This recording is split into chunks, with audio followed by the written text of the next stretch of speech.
Some days you'll eat the bear. Some days the bear will eat you. But regardless, we're still going hunting. I like this concept because it applies, well, to so much of what demanding greatness is. This concept of discipline, this concept of doing the work. And it's just the reality of the game. And you can apply it to fitness, you can apply it to business, you can apply it to life, you can apply it to any of those things. But it is this concept of some days you're going to get after it. Some days you're going to kill it. Some days you're going to win the prize and it's going to be fantastic. And some days the bear's going to get you. Some days nothing will go right. But that doesn't matter. You still have to show the fuck up the next day and go again. That's why when people talk about motivation and stuff, motivation is fraught with issues. It is, well, it's just got problems, and it's going to cause you problems. If you try and rely on motivation to do the things in life that you need to get done, well, you're already fucked before the get-go. Before we even get going, if you're going to rely on motivation, you're fucked, because there are only so many days that motivation will get you through. And we've spoken about it before. Like when you're in a bad place and you hate absolutely everything about yourself, maybe that motivation is high enough. Maybe that pain is high enough to force you to do the things, well, that you don't want to do. Force you to do stuff that you would rather avoid. And so you can rely on motivation. But at some point, that will pass. At some point, that will not become the case, because you will have moved far enough away from the pain that it becomes harder to rely on motivation, because the motivation to get away from pain isn't there anymore. It's why when we talk about, pain versus pleasure, generally we've got to go for pain as the driving force, because future pleasure seems abstract. Future pleasure seems like, oh, that's something I'll get to one day, eventually, I'll build to it. But it gives you the ability to say, not today, I'll do it tomorrow, or next week, or next month, or next year, or whatever the fucking time frame is. It allows you to kick it down the line, because, yeah, it'd be great. It'd be great to be in excellent shape. It'd be great to have all the money we need. It'd be great to have a perfect relationship. It'd be great to be the greatest version of ourselves. But that's a someday thing. So it's so far down the someday line that what's the difference between today and tomorrow? Or today and next week? And that's how you just watch your life slowly slip away from you. Because you never actually step the fuck up and do the work. You never actually step up and push towards something. What I believe is you're actually much better off having an act of courage rather than motivation. Because it takes an act of courage to say, I'm unhappy with my life. It takes an act of courage to say, I'm also willing to pay the price to get the life that I want. It takes an act of courage every single day to go, well, this is uncomfortable, this is hard, I don't like this shit, and do it anyway. It's an act of courage to continue moving forward, doing the things that are required. But it's that act of courage that is required daily, often many times a day. That it's not the big, massive moments of courage, it's the little acts of courage where you choose future you over present you. You choose future satisfaction and joy and fulfillment over present dopamine hits and instant gratifications. Doesn't mean those choices are easy. Doesn't mean that it's going to be fun while you do it. But it takes an act of courage to make that decision I am worth more, I am capable of more, and I'm willing to do more. So you have that act of courage to build that discipline. Because that's what you need to do. You need to build the discipline to make it a reality. Bit by bit by bit, you build the discipline. You ingrain it until it becomes more a part of you than anything else. You keep moving forward. You keep making those choices. You keep doing the work. Yeah, motivation might get you going, but I actually think it's an act of courage that gets you truly going. Yeah, you're motivated to make a change because you're unhappy, but it's an act of courage to go, well, I'm really not fucking happy, therefore I'm going to give up what I have now for something better. Or an even greater act of courage when you go, my life is okay, I am comfortable here, but it's not what I truly want. It takes a massive fucking act of courage to be like, therefore I'm going to give up good for great. I'm going to sacrifice comfortable for what I was meant for. That's what's required here. That's what's required in those moments, and it's not easy. Not by any stretch of the imagination is it easy to do that. But it's necessary. It is a requirement that we continue to push forward.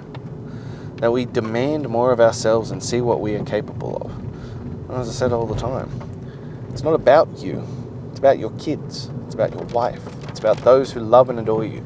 Those who believe in you and support you. It's about them that you continue to move forward. It's about them that you continue to do the work that is required. That you get up every single day and you find another way, another gear, another level. You find another way to get it done. That is what matters. That is what counts. And that is what you were put here for. I don't know why, but I keep being pushed towards having this conversation of, I was put here for a reason. And I still don't know to this day what that reason is. Maybe it's this. Maybe it's to inspire one life. Maybe it's my kids. Maybe it's something that I haven't reached yet. But I keep having this conversation with clients, with friends, with family, about the purpose of life, that we were placed on this earth for something. And I don't know if that's true for everyone. I actually don't. I do wonder if some people are, well, NPCs, non-player characters, and that we are others are the main characters, and they were meant for something. They were meant for something in this life. So they have to, well, find the way, find that calling to make that a reality. But I firmly believe that I was put here for something in particular. I got asked yesterday by a client, and it was like, well, why do you think that is? And I was like, because I have multiple instances in my life that I have no other explanation for other than I was meant to be on a certain path. Like, there are multiple times in my life where I should have died. Not like kind of was a bit sketchy, but like legitimately should have died. You know, I was in the car, driving in the rain, and my car aquaplaned across 4 lanes of highway, including oncoming traffic. I went in front of a truck, and everything slowed down, and I watched the whites of this man's eyes go wide as my car slid across and missed by, bee's dick. Like, fucking nothing. And slid across all the way, hit nothing, connect with the other side, walk away completely unscathed. Everything was fine. You know, even the car only had a bit of damage on the door. Should have been dead. Being young, dumb and stupid, when I was very young, we went in a car and We were drinking. Shouldn't have been doing it, but as I said, young and dumb and stupid. And as we were about to make it back, the mate who was driving decided to try and pull a handbrake turn around a corner in one of our mate's mother's cars. And that car rolled. Slid, rolled down a ditch, rolled multiple times, landed on its side, and we are perfectly smack bang between two trees. Like, nose to bumper. That car is wedged between two trees. Nobody is hurt. And we later found out, unfortunately, which is something that still sticks with me to this day, that because a neighbour came out and called the cops because his son had died on that very corner doing exactly what we were doing. And we all walked away scot-free. You know, I was put on this earth for something. It was the time that me and a mate were put in charge. I don't know whose stupid idea this was. We were 16 years old, put in charge of running a kids camp. So I think the kids were like 13, 14, and we were 16. We were still young idiots, and we went out sailing. And we got a catamaran, which is a type of sailboat, stuck in the water like that. Arse up. Arse in the water, nose up. We were like, shit, we're going to be in so much trouble. Let's try and get it out. Because what else do you do when you're a fucking idiot and you're a teenager? So we're swimming down to the bottom, trying to lift this catamaran out of the mud. And I swim down all the bottom, hold my breath until I run out, and then try and swim up and realize that I am caught. And I pass the fuck out because I ran out of oxygen. And I wake up floating on the surface, and I said to my friend, I was like, did you save me? And he's like, save you from what? No idea. No idea what happened. But I should have been dead there. The end of my basketball career was I got a staph infection that got so bad that it got into my bloodstream. And because I was in America and I was playing college basketball, my insurance only covered me for basketball-related injuries. And we spoke to the doctors, and it was cheaper for me to fly home from America than it was to go to the hospital. And so I spent 2 weeks being horrendously fucking sick on a mate's couch until I could finally get a flight home, which was the longest fucking flight in history, by the way. You know, if anyone knows those pathways, I went from Orlando to LA to Dallas to New York to New Zealand to Queensland to Sydney, and where I live is about 2 hours from Sydney. Anyway, got raced home, rushed to a doctor, and they were like, you should have died. Like, the infection is so bad, and basically the only reason they think that I survived was because I had golden staph, was that I'd taken some antibiotics that a mate had left over. Should have been the end of it. There have been multiple times like this where I've been nudged in certain directions, and even down to when I was about 21, after I'd recovered from that staph infection, I had an opportunity to go play for the Illawarra Hawks, which is a professional team in Australia. And I'd lined up, and housing, I'd organised with a friend, I was going to go live with them, I'd organised all of it, like I'd organised the moving truck. To this day, I have zero clue what happened as to why I didn't go. Zero. But I didn't. And I met my wife 2 weeks later. Sometimes I think you're put on this earth for a reason. And that's why I think when we talk about I need the motivation to do the work that's required, I was like, you don't. You need to recognize that you need courage and that you have been blessed with an incredible life. You've been blessed with these opportunities of great fucking things. And you need to have the courage to step up and pursue the path that you have been blessed with. You've been placed here for a reason. I'm assuming you're going to be the main character of your story.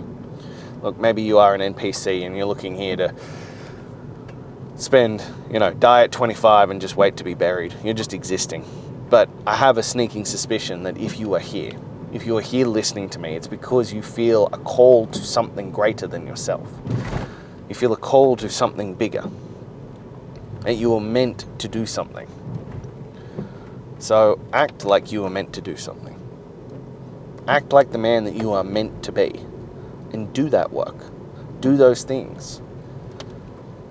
Have the courage and take that first step. Have the courage and start stepping the fuck up.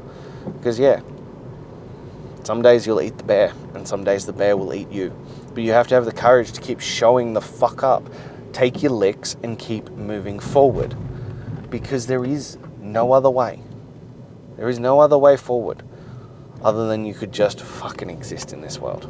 You could just float on by and exist. Or you could take that first step. Decide to build the courage, the discipline, the focus to do what is required to become the best version of yourself. But it requires that you keep stepping up. It requires that you keep having that active courage. And most of the time it isn't continuous courage.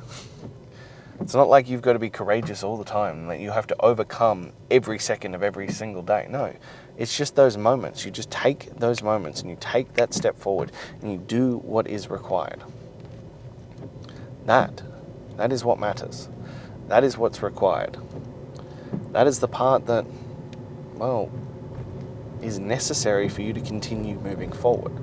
But you have to have that act of courage. And I firmly believe the first act of courage comes from looking after your health and fitness. That you do the work for that first. Because, that's the vessel, the vehicle that allows you to do everything else in this life. That's the thing that allows you to be the man that you are. To show up, to do work, to live a great life, to have relationships, to all that kind of stuff. If you don't look after the vessel, the vehicle that allows that, what the fuck are you going to have? Nothing. And then you'll regret it all. So start with you. Start with the physical aspect. Start looking after you. And becoming the greatest version of yourself in that capacity. And then build out from there. Start demanding greatness in your physical components, and then demand greatness in all other areas. Keep moving forward and keep pushing to, be the man that you know you should be. To step up and demand greatness in all areas. To find out and pursue whatever it is that you were meant to do on this planet. Whether that was to just be the greatest father and husband that you can be. And I say just, but that's the greatest calling that you could have. So start demanding greatness of yourself and begin that journey. Now, if you don't know where to start on that journey, click the link in my bio, join Demanding Greatness, and let's see who you can become on the other side of that. Because, you were put here for a reason. Let's make sure it was a worthwhile reason. And I look forward to seeing you then.